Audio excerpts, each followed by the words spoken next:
Hello，大家好，我是奶爸。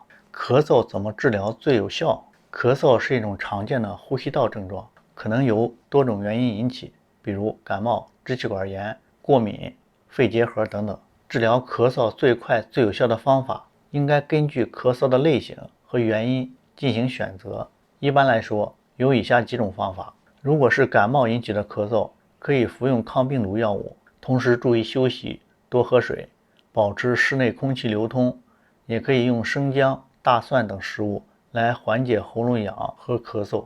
如果是支气管炎引起的咳嗽呢，可以服用抗生素，同时呢使用支气管扩张剂，也可以用白萝卜或者蜂蜜水来润肺止咳。如果是过敏性咳嗽，可以服用抗过敏药物，同时避免接触过敏源，比如花粉、尘螨、动物的毛发等等。也可以用风油精或者按摩穴位来缓解气道高反应。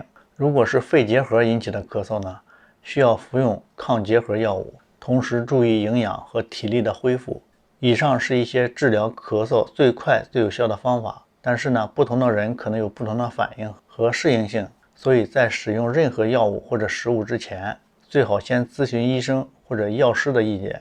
如果咳嗽持续时间超过2周，或者伴有发烧、胸痛、呼吸困难等严重症状，应该及时就医检查，希望您早日康复。好的，以上就是今天的所有内容，我是奶爸，咱们下期再见。